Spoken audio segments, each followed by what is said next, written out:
members of the KALPA Executive Council, it is clear to KALPA and to any just eyes that these two pilots were being harassed by virtue of them being vocal and passionate officials of the association. See? The noble and initially promising ab initio pilot training program benefiting more than 200 young Kenyans has now disappeared under a cloud of financial impropriety.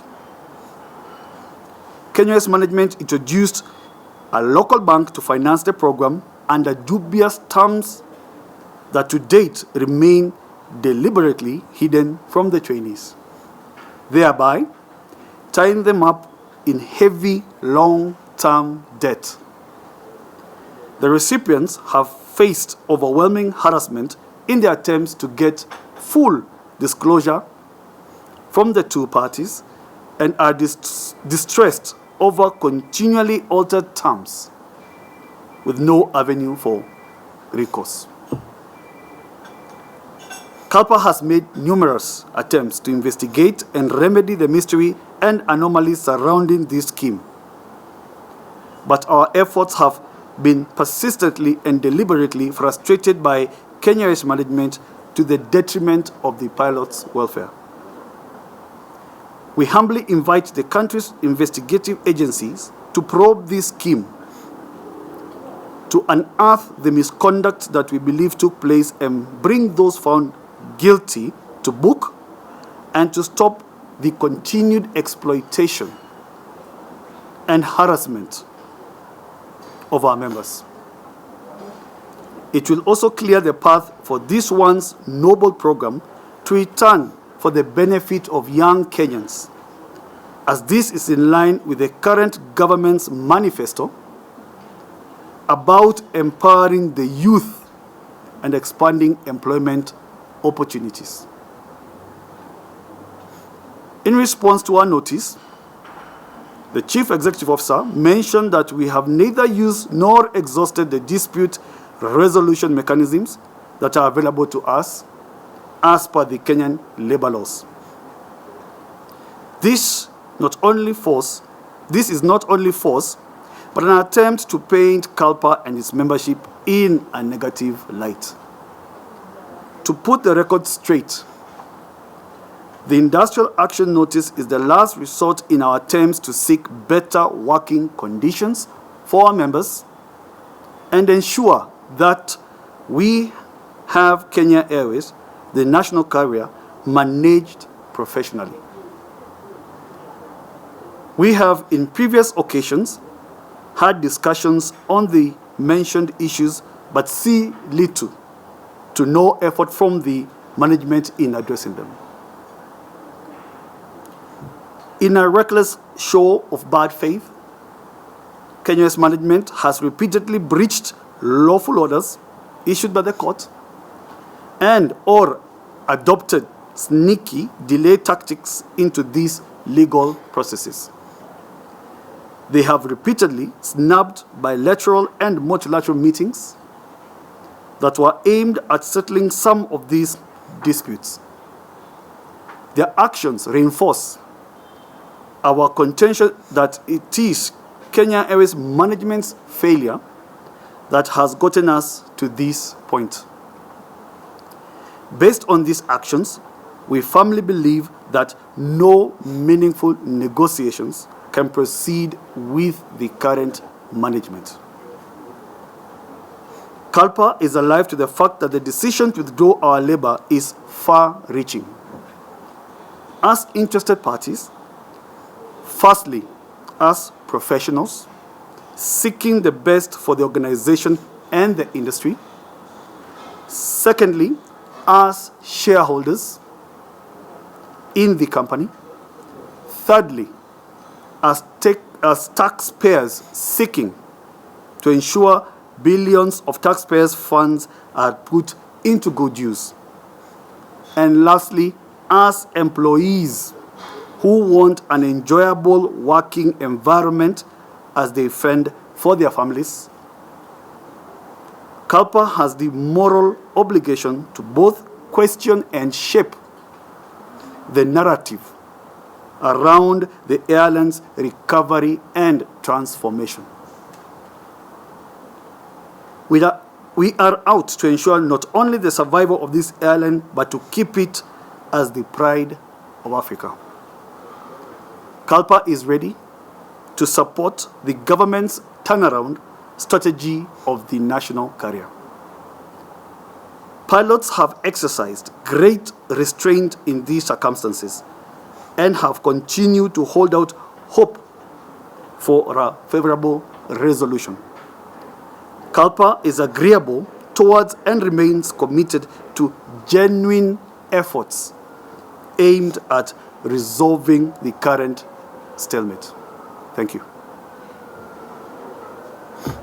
Kenya Airline Pilots Association, CALPA, issued an industrial action notice on the 19th of October of this year. Since issuing the notice, we have made several attempts through different mediators to have discussions, but so far they have not borne fruit. Maybe I should explain here the chronology of those specific mediation efforts. The first one was through KOTU, and KOTU actually reached out even before the strike notice. They had sent a letter to us asking us that they wanted to have a discussion around some of the issues that had been brought up by CALPA. And we had a meeting on the 25th of October. That is CALPA, ourselves, with the Secretary General of KOTU. Now, in that meeting, the idea was to, first of all, for KOTU to understand the industrial relations because of the issues that CALPA had brought up. Unfortunately, we were not able to strike an agreement. KOTU's position was that these matters are matters that can be addressed. They do not need industrial action. So that was the first attempt. The second attempt was when we received the strike notice, we wrote a letter to the Ministry of Labor about it. The Ministry of Labor, on the other hand, responded to say that they wanted us, first of all, asking CALPA to call off the strike. Secondly, summoning us for mediation. That mediation was supposed to take place this past Monday, but CALPA wrote back and said that they were unwilling to attend the negotiation, the conciliation meeting. And so we ourselves attended the conciliation meeting on Monday, but CALPA did not, and therefore that conciliation process could not take off. So we have made attempts. We are still open and willing to have discussions regarding the grievances that they have raised in their notice of industrial action. But I just wanted to take us down memory lane. First is to say that this airline has faced many challenges for the longest time. We all know that the challenges have started in 2012, not yesterday, and they were aggravated by COVID. COVID made a very bad situation even worse. And since COVID, I myself took this job on the 1st of April 2020, at the beginning of COVID. All employees, all our staff, have taken a lot of sacrifices to carry this airline through to where we are today. Were it not for the employees and the support we've gotten both from our suppliers and government, we would have closed down by now. That I can tell you. So we are grateful to all our employees, all our 3,800 employees who have taken a lot of sacrifices to keep us going to this very date.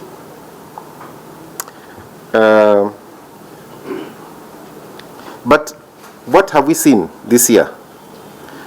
Fortunately, over the past 6 months, we've seen a steady improvement in the numbers of passengers who are flying. Our numbers have picked up quite significantly.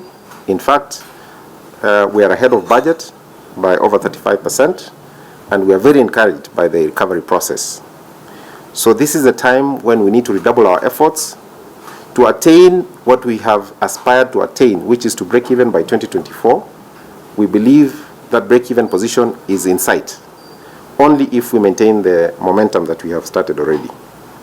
So any strike will negate all the recovery progress that we've made and will take us back quite a bit. So I wanted to address some of the points that CALPA have raised. One of them, which they have brought up, is the restoration of the Provident Fund.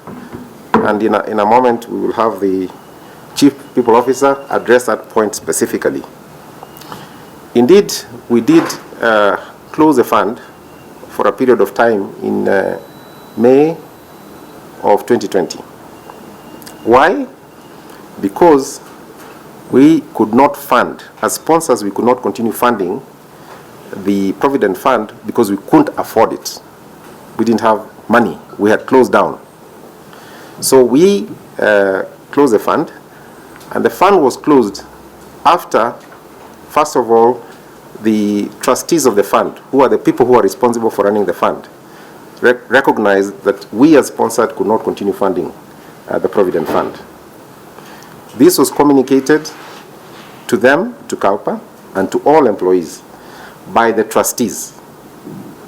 CALPA, in May of 2020, responded acknowledging that they had received that communication and said that, and that letter can be availed to you if you would want, saying very specifically that they had okayed the suspension. Yes, they said for 3 months, but up to the point when the airline will afford or the financial position of the airline will improve. So what we are saying is that the airline's financial position has not improved to date. Well, it has improved, but it's not sufficient to fund that specific Provident Fund. The only way we can fund it, because they have demanded that we reinstate it immediately. Yes, we can, but the only way we can do it is at the expense of something else. And in this case, there's something that we call deferred pay, money we owe to employees which we have been paying over time. So one has to give to a restaurant. We cannot fund both. That is what we're trying to say. So if employees choose that they want us to reduce one and fund the other, we will do that. But from what I hear so far, at least from a large majority of employees, is that they want us to continue paying back the deferred pay. So we are open to discussions in that regard. The other way of doing it would be, because we as an airline do not have internal funds to cover for both, is to go to the taxpayer and ask them to fund. And I don't think that is palatable at this stage in our economy. There are many more other urgent things that the government is dealing with, including the drought situation in our country and the dire financial position that this country finds itself in. So it would be selfish for us to go back to the taxpayer and ask them to fund the Provident Fund at this stage. So one has to give way to another. That's what we are saying. We cannot afford both. That is what we want to make clear. So we are not saying that this Provident Fund is not due to the members. It is. It is. We're not saying it is not their right. It is not in their conditions of service. It is. All we are saying is that we cannot afford it at this stage. And the only way we can afford it is that something else gives in. That is a point we wanted to make. So I have already mentioned that we are available for meetings, and I have demonstrated we availed ourselves during the court negotiations. We availed ourselves during the Ministry of Labor negotiations. We will avail ourselves again and again and again, because our interest is that this airline prospers. We don't want our pilots, or anybody else for that matter, to take industry action, because it doesn't benefit anybody. It actually takes us back quite a big deal. We also wanted to acknowledge that indeed the government has been very, very gracious and the taxpayer to support the airline to date. We do not want to take that support for granted and sabotage most of the efforts, a lot of the efforts that both the employees and even the taxpayer have made to keep this airline alive. This is the wrong time for the wrong reason that we want to go in this direction.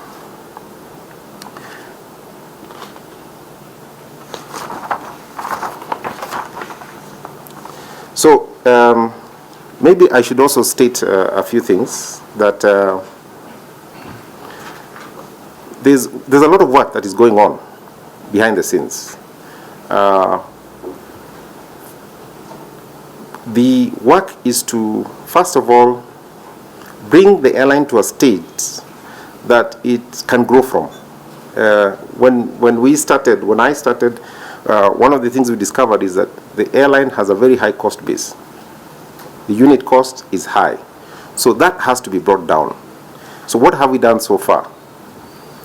Most importantly, to address the high cost base, is we have started with what we call ownership costs, fleet ownership costs, which is a cost that we pay to our lessors. That discussion started in 2021, continued in 2022, and it has been painstaking, but it is yielding fruits. So far, we've been able to negotiate a 21% reduction in the lease costs for all our aircraft. This, from next year, will help us reduce our costs by about 2.5 billion Kenya shillings every year.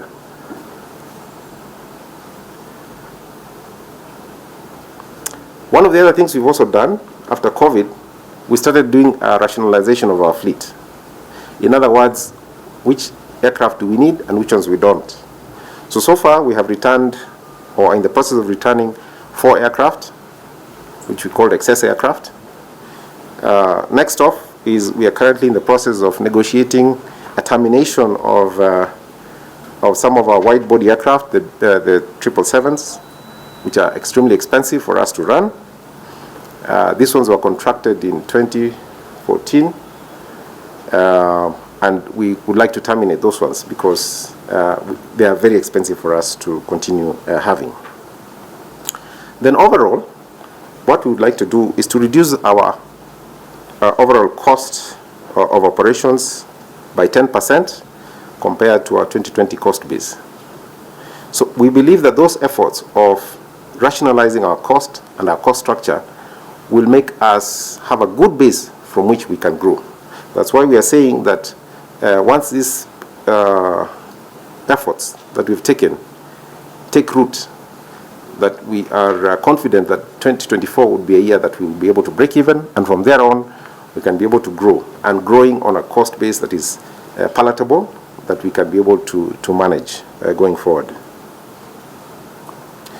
So, ladies and gentlemen, I know you have specific questions that you wanted to ask. I just wanted to contextualize where we are at, what we've been able to do, and I know you have very specific questions that you wanted to ask.